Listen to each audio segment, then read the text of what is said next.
Hello class 10, welcome to history lecture. We are continuing with our second chapter and our today's topic is the Neel Darpan play.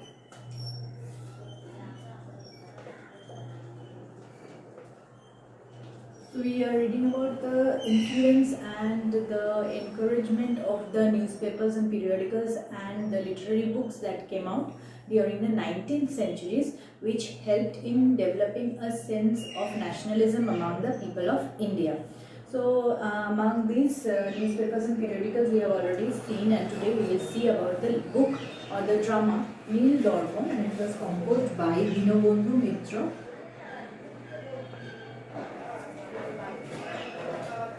Composed in 1859 but first published in Dhaka in 1860. First we will see, before seeing the content of the Neel Darpan, first we will see that what was the backdrop of the Neel Darpan. So here what we see is that Dinobandhu Mitra himself was from Jessore, and in Jessore the condition of the indigo peasants were very miserable. So he took up their cause and he wrote in his book the Neel Darpan, which means the indigo mirror. Indigo is the dye, the blue dye which the Indian cultivators were forced to cultivate in their own land, and they were tortured also because they couldn't sell this product. They were not willing to produce this, but they were forced to produce this, and they were tortured manifold. And this entire picture of this miserable condition of the indigo cultivators we get from the Neel Darpan drama that was composed by Dinobandhu Mitra. First, when he is composing this book, when he is writing this book, he wrote it anonymously. He did not give his own name, but this book became so popular that his name came up. It became known to all that he is the writer of this book.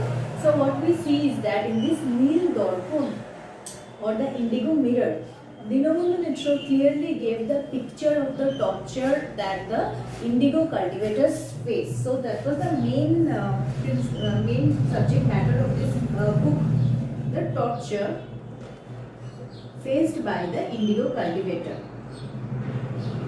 They were forced to cultivate indigo by the indigo planters.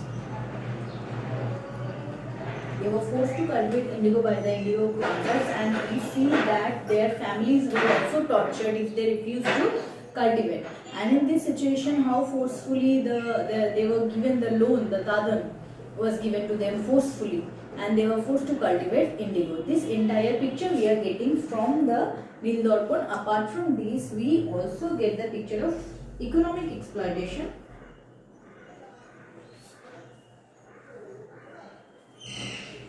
of the colonial rule. This colonial people, the British people who were ruling in India, how they economically also exploited India. This picture also we are getting from the drama Neel Darpan.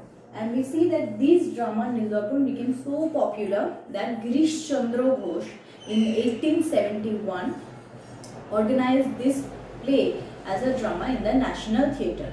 So in 1871, this is an important event, that in 1871 it was played as a drama in the National Theatre, and this was organized by Girish Chandra Ghosh. And there we see, after the performance of the play, this Neel Darpan, this book, became even more popular, and the British government started taking stern measure against this book, and also they passed the Dramatic Performance Act, by which they clearly stated that the Indians cannot perform any drama without their permission. So we see that this was the main thing about the Neel Darpan. And also we see what was the importance of this Neel Darpan is that by reading this book, many people who were unaware of the condition of the indigo planters, they came to know about the indigo planters.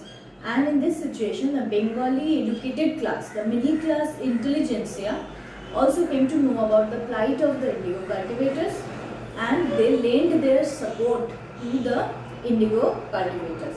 So we see that this book, the Neel Darpan, became a mouthpiece for the indigo cultivators.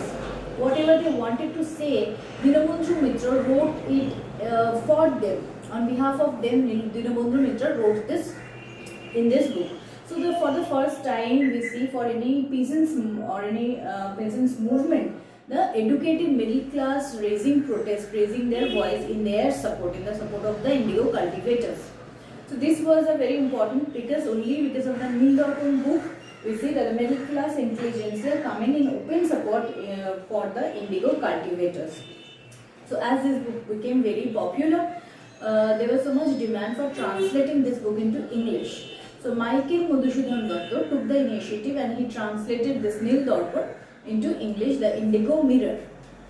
After this translation, even many British people came to read this, and they came to know that how much there is written about them, about the European planters. So much is written against this European planters. So they now wanted to arrest the person who has written the book, who has translated this book. Now James Long gave his name, though it was published by Michael Madhusudhan Dutta, translated by, but James Long gave his name as the translator. So James Long was arrested, and we see that after this incident, this book became even more popular. James Long was given bail by the initiative of Kali Prasanna Sinha. However, we see that this book gained immense popularity. It was written in lucid language, and as it was written in common language of the common people, everybody read and understood this book, and people felt for the indigo cultivators, and this indigo cultivators movement gained a huge momentum because many people supported it. Also we see because of the Bengali middle class intelligentsia came in open support in favor of the indigo cultivators, and that is the importance of the book Neel Darpan. Because of this book of Dinabandhu Mitra, we see that the indigo cultivators are getting support of the educated middle class people for the first time. Thank you.